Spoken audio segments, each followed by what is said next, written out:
Thor Love and Thunder is made by a man with the mind of a 7-year-old. And not in the good way. If I were asked to sum up my thoughts about Thor Love and Thunder, it would be that it is a neck-breaking paced movie with inconsistent characters and just as bad as a plot as Doctor Strange. Like, this plot is so carelessly thrown in and has no thought put into it ever. It's so uncreative, and when it is creative, it breaks everything that came before it in regards to consistency and continuity. Thor is back in shape with the Guardians, as we last saw him in an Avengers Endgame, and he gets a distress call from Lady Sif. And if you don't know who Lady Sif is, she was in the first 2 Thor movies, and I don't even remember if she was in the 3rd one. So he goes and he splits off from the Guardians of the Galaxy and goes to see what the distress call was really about. Upon investigation, Thor is told by Sif that she was beaten in battle by Gorr the God Butcher, and immediately she tells him that his next target is Asgard. Now, I have no idea how she knows this. We're not told how she knows this, she just knows this for some reason. I like to think that while Gorr was killing all these gods,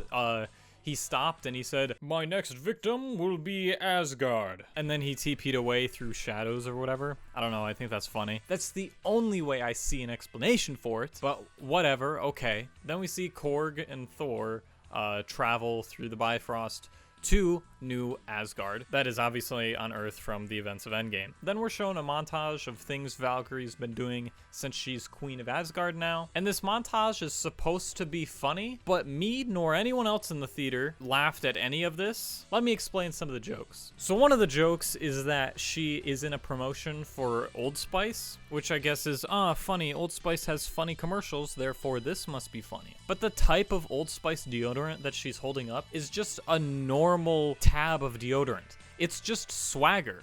I have that in my home. It would have been cooler if they did something with Asgard. Maybe like Asgardian aroma or Viking victory.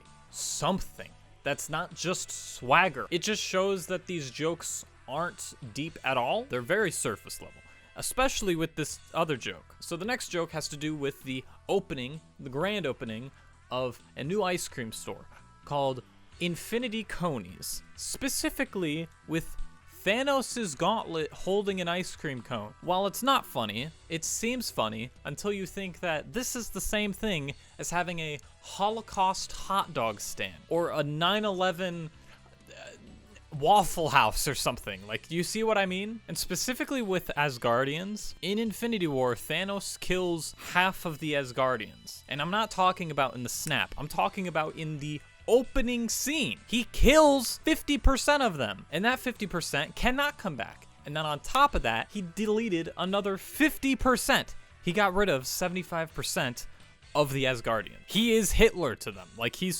is the worst human being on the planet.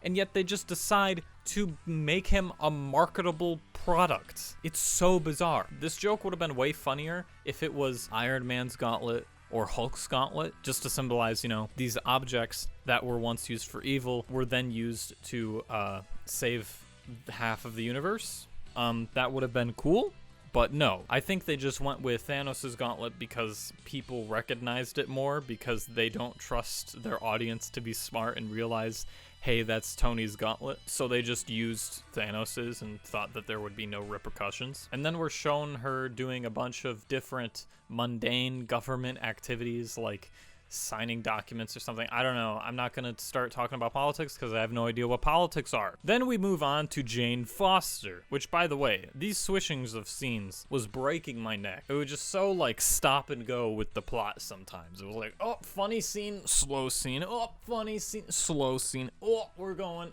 slow scene. Some dialogue. Oh, it's funny again. And for some reason, she thinks Mjolnir is calling to her to save her, which is not the first thing I would think of if I had cancer. And the way she knows that Mjolnir called to her is because there was a ringing in the area. And I'm just thinking, if I heard a ringing in the area, I wouldn't think Mjolnir is calling to me. I just have tinnitus in my left ear. And honestly, that's pretty normal. So anyway, she goes to Asgard and she goes to see the shards of Mjolnir, and then the pieces just fix back together, I guess? They don't show the transformation of her first becoming Lady Thor in any of the film. It just happens and it's done and we're supposed to accept it, except I do not. I'm sorry. but I don't. Also, you're telling me that Mjolnir could just reforge at any time? That would have been really useful in Endgame, in Infinity War, in Ragnarok. Also, you could have had this cool mini subplot where Jane goes and she goes to the giant dwarf guy and says, hey, I need this reforged to save me. And then he's like, all right. And then he, through some type of magic, gets rid of the worthiness aspect of it. As I'm talking about this, I don't think it would have fixed anything, but it would make more sense. I at least want to see them I at least want to see the pieces come together and explain how that happened, because you have to come up with an explanation so that you don't wreck the other 3 films that came before this. Anyway, Thor gets to Asgard, and Asgard is being attacked immediately. Oh no. So he's fighting and slashing and killing a bunch of things, and he realizes that there's some lightning over across the road, and it's not Stormbreaker. He's like, hey, what's that? And then he's like, oh, it's Mjolnir. Oh, it's Mjolnir. I need to go get Mjolnir. And then he runs over, like, he's like, oh, have you seen Mjolnir? I need my hammer. Me. Yeah, and he decides to run after his old hammer. By the way, that is weaker than Stormbreaker, except he wants the hammer for some reason. He would rather get the hammer than save his own people. Just keep that in mind. Then he catches up with Jane, not knowing that it's Jane at first. And then in his mind, she has a better costume than he does. So he quick changes his armor solely out of vanity, which isn't in line with the Thor character at all. We'll get to that later, because the idea of worthiness comes up. Anyway, then Gorr shows up, and Thor and Gorr, these names are kind of ridiculous. Thor and Gorr fight, and they bump heads, but then Gorr realizes that he's outmatched when Valkyrie, Lady Thor show up, and so he leaves. But before he leaves, he steals the children. All right, so then he leaves, he escapes into shadows, and he takes children. Listen, I didn't make this plot up. Somebody did. Taika, was it you? All right, it was him. This is all his idea. Anyway, and then we're explained through flashbacks that Thor gave Jane worthiness because he told Mjolnir in a flashback to defend her, and apparently that's the same as being worthy. Whatever. Okay. So anyway, the Asgardian people are in distress. So then Thor, Jane, Valkyrie, Korg, they all decide that they are going to go to the god planet called Omnipotent City. I'm just gonna call it God Planet because that's easier to say. They all go to God Planet to ask them if they want to help them fight against this guy, Gorr, that is trying to kill all the gods. I think that would be important. God City, or God Planet, okay? You understand? Anyway, they go there, it doesn't work, and Thor is then stripped naked in front of an audience of thousands of people. This is supposed to be played out as a joke. Now, I don't think that's really a joke. Call me a communist, but I don't think that stripping someone down naked in front of an audience of thousands of people is funny. Maybe if I were 2 years old, but since I'm smart, I know that that's not funny. That's just humiliating someone in front of thousands of people. It's not funny. This movie just constantly has to humiliate Thor in every single way possible. Stop doing it. I'm losing my mind. But no, we're just supposed to be strong a man stripped naked, now laugh. They fight some people, they kill Zeus, and then they steal his lightning bolts, and they bolt out of there with the yelling goats. At this point, the yelling goats are getting really old now. It would be really nice if they would just disappear. But they don't, so I guess we keep them then. Then they go to the Shadow Realm where Gorr is to fight him off, but oh no, it's a trap. And Gorr is really there to steal Stormbreaker so that he can use the Bifrost to activate Eternity. Anyway, Valkyrie gets stabbed, Jane gets a little weaker, Thor uses the Bifrost to quickly try to get him out of there, but then while using the Bifrost, Gorr reaches up, grabs Stormbreaker, and Thor, a god, loses his grip. Gorr gets it. At this point, Gorr should already win. He completely deserts the children. He goes to Eternity, starts with the Bifrost. He should win in an instant, but no. Somehow he doesn't get there in time or fast enough. Also, after he steals Stormbreaker, which by the way, again, has access to the Bifrost, we see him walk away. Except he doesn't need to walk away. He has the ability to teleport wherever he wants. Gorr, you don't have to walk anywhere anymore. You can teleport. Anyway, Thor and gang just teleport back to Asgard, and Jane is obviously being somewhat beaten by the cancer, and Valkyrie has just been stabbed, obviously. Then Thor realizes that the hammer is sucking out Jane's mortal energy, and is leaving her defenseless against the cancer. Now, this breaks the rules of the already established rules that were established in this movie. Again, in the flashback, Thor told Mjolnir to keep Jane safe, and now the hammer is now killing Jane. The hammer has now just disobeyed Thor's command? If the hammer can just disobey orders like that, it makes me call into question the worthiness of Captain America in Endgame. Was he really worthy, or was Mjolnir just disobeying the commands of Odin? I don't know, and we won't know, because no one will give an explanation. Anyway, since Valkyrie and Jane are out of the picture now, Thor decides to go to Eternity without them using the lightning bolt. By the way, why does the lightning bolt have teleportation powers? We don't know. Anyway, before we move on, I have a couple questions about Eternity. We're told that it is only accessible, 1, by the Bifrost, and then 2, it's only accessible to the first person who gets there. 2 very convenient, especially that last one. Now, Thor knew this place existed, which means that Odin definitely did, which means that Loki definitely did, which means pretty much every Asgardian history books know that the Eternity is a thing, and all gods know that Eternity is a thing. So why hasn't anyone ever gone there yet in the millions of trillions of years the universe has been alive? Because we're told that this is at the center of the universe, and it's Eternity, so I just assume that it's been there for a while. Probably the beginning of the universe, I would assume. So my question is, why didn't Odin use it for anything? Why didn't Hela use it for anything? You know, Hela could have just gone there and said to give her control of Asgard and everything Asgard is associated with. Why didn't Loki go there? Why didn't Thor try getting there first to wish that Gorr never existed or something? That's a possibility. They don't explain it. Do you see the problems that arise when you bring in MacGuffin items and you instantly get rid of them? Not only do you break previous canon and break storylines that were previously probably good, you also undermine all the other MacGuffin items that came before that. For example, the Infinity Wars that 2 movies were based on, and how they gave the wearer the ability to be a god. But no, now every single movie has items that are infinitely more powerful than them. And that's funny because they're the Infinity Stones? Okay, Marvel, we're going in this direction. Let's go. Anyway, then we cut to Eternity, where Gorr is opening the gateway to Eternity, with the Bifrost being held down by magic shadow hands, and the kids are there in fear. Then Thor comes in and saves them from some rubble that's falling over, and then immediately asks them if they have ever had combat experience. I don't know, I think it's really weird to ask 9-year-olds if they've ever shot a gun, especially kids that come from a small fishing village, because that's all Asgard is now. Forget the cool architecture that Asgardians are known for. No, they just make little fishing huts now. Anyway, he then tells all the kids to get weapon-shaped items, and then using the lightning bolt, he gives all of the children the power of Thor. Why? This would have been a really useful power to use in all of the rest of the movies that you're in.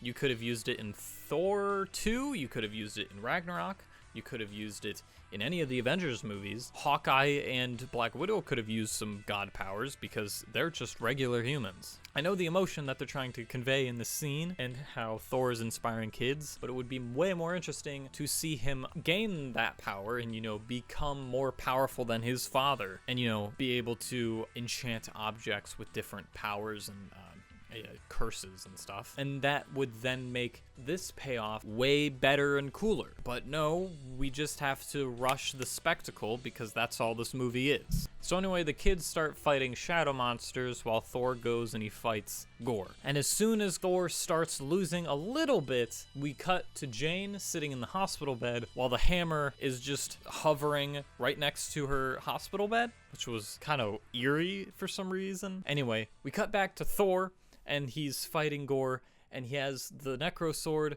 up against his neck. Oh, I haven't even mentioned the Necro Sword. I'm not going to. It's stupid. Anyway, he has the Necro Sword up against his neck, and he's like, oh no, I am going to die, for like a second. And then, bam, Jane shows up, and all the kids are like, yes. But Thor's like, no. And this is the scene that for about 3 seconds, I was enjoying myself. Thor realizing that Jane chose the hammer and to save all of these people and innocent lives and legitimately sacrificing her life. The look that Jane and Thor give each other is very sweet, and I was enjoying it for about 3 seconds, and then the movie kept going. And then Jane gives these just terrible lines of dialogue. I don't even know what she says. She says, Gorr says, you're losing, Lady Thor. And then she says, I'm Mighty Thor, and if you can't call me that, call me Dr. Jane Foster. And if you can't call me that,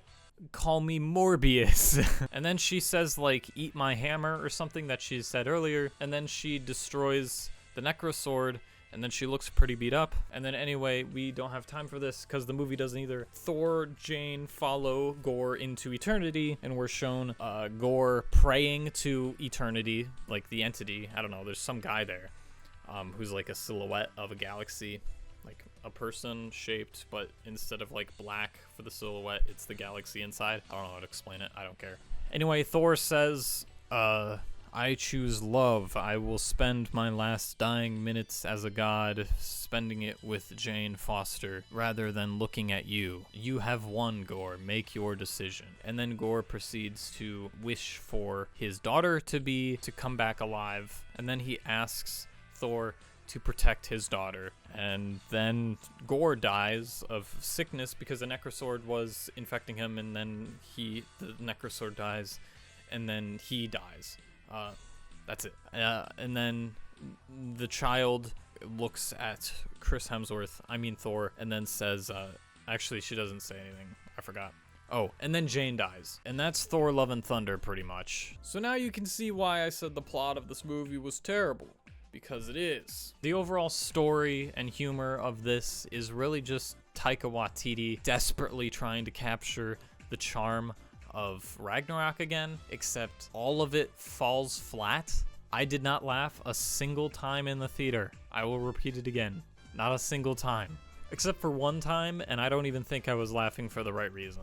Thor is an absolute moron throughout the entirety of this film. All of the jokes are meant to just tear down Thor and bring him down to a lower level. He's just so much of he's so stupid. Also, there's a joke in this movie where he quickly picks up Mjolnir just to see if he's worthy again, and the movie would really like for you to know that he's still worthy, except I don't think that he is. Because if you can recall, in the first Thor movie, he was banished from Asgard by Odin for being vain, selfish, stupid, and cruel, and really liked destruction, and really liked killing people. That's exactly how I would describe him in this movie, except for the killing people part. He's vain because he changes his costume because he thinks it'll make him look cooler. He's stupid because he's stupid, and he's cruel because in the opening scene with Guardians, he collapses an entire temple, and he was specifically told to not destroy the temple, but he does, and he's like, hurrah. But I think the reason I don't hate Thor entirely is just because Chris Hemsworth does a great job as him. Chris Hemsworth is just a good sport all around, and you can tell that he loves this character no matter how many years he's played him, because he's been playing an absolute moron for the past 2 movies, and he's still loving it. Jane is not a great character, honestly, mostly because I don't think the writers exactly knew what they wanted to do with her. 1 second, she's a proud and confident woman fighting to save Asgardian people and fighting confidently. And then a second later, she's a quirky and insecure woman being quirky, coming up with a catchline because she's quirky. And also, I just think it's Natalie Portman's fault. Personally, I don't think she's a great actress. I only say that because I've only seen her in bad movies, but to be honest, that's 6 movies now that she's been in that are terrible. Also, the cancer subplot I don't think is really used to its fullest. There's so much potential to be there with a cancer plot. We don't really see the anger that would come through a young person as they slowly realize that their life is being taken away from them short, all because of cancer. cancer. That is a tough thing. There was no point in the movie where I was like, oh no, she has cancer. There's no oh no moment for her. There's just, oh, she has cancer, and oh, she dies. Also, I was expecting them to set her up for the future of the MCU, but apparently not. Again, they kill her. I was kind of surprised by that. Now we have Valkyrie. Now you're probably thinking, because of how much she's in this movie, that she would have a subplot or a character arc in this movie. No, she doesn't. Like, she's just there. She's just there moving. She exists in the movie, and then she's immediately written out so that she can't be in the final fight scene. It's honestly very surprising to me. Korg. I hate Korg so much. I didn't like him in Ragnarok. I didn't like him in Endgame. And I sure don't like him in this movie. He's the worst character in this movie by far. He's not funny, and he completely takes away tension to the scene. He is the definition of Jar Jar Binks. He's only there for an excuse for Taika Waititi to be in the film, which is the only reason that he has a ridiculous amount of screen time. He's also the narrator for this film.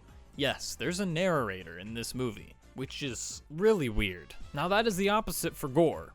Gorr is the best character in this movie, mostly because it's played by Christian Bale. Every time he's on screen, he commands the screen. He commands your attention at any time. And he also has a somewhat understandable goal to kill all the gods, except it kind of falls apart here and there when you think about it, but it's still better than anything else in this movie. They also give him somewhat satisfying conclusion. Because instead of killing all the gods, he decides to save his daughter. And also his first scene was very good. I could tell Christian Bale was giving it his all when he was doing that scene, because for a second there, I thought this movie was going to be good. But also something that really bugs me is that his name is Gorr the God Butcher, right? But he only kills one god on screen. All the rest are off screen. I'm sorry, but if you call someone the God Butcher, heads better be rolling. Like, I wish he showed up to God Planet and just wiped out all the gods. It would have been the coolest thing ever. It probably would have sucked canonically, but again, I would be down for it. Now, if I were to describe this movie in one word, it'd probably be somewhere along the lines of cheap.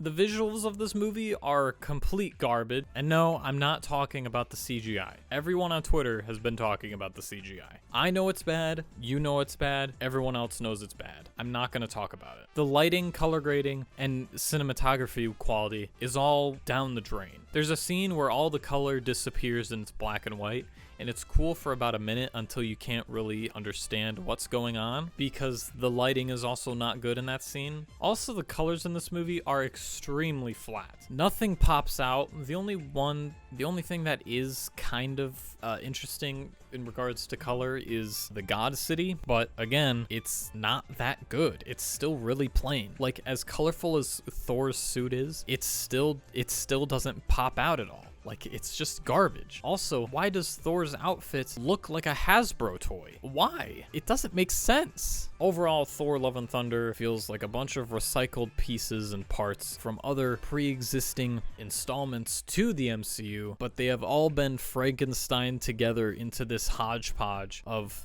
just weird scenes and ideas, while also trying to be funny, disastrously failing, and also has no idea which direction it wants to go until like the last 10 minutes, while also trying to be as funny as its predecessor, Ragnarok. Now, another YouTuber said it better than me, and I thought it was a cool quote, so I'm gonna quote another YouTuber again. I know I did it in the Multiverse of Madness video, so I'm just gonna do it again, because why not? While Ragnarok isn't afraid to be childish, Thor Love and Thunder is afraid to be adult. That was said by JXC, I believe. He said it in a video, so I don't have like a tweet quote, but I'll put him in the description if I remember. Yeah, go check him out. He's cool. So overall, Thor Love and Thunder from me gets a 2 out of 10. It barely has anything good in it. It's just a Frankenstein product. It is not good. I am exhausted. I'm going to go to bed. Goodbye.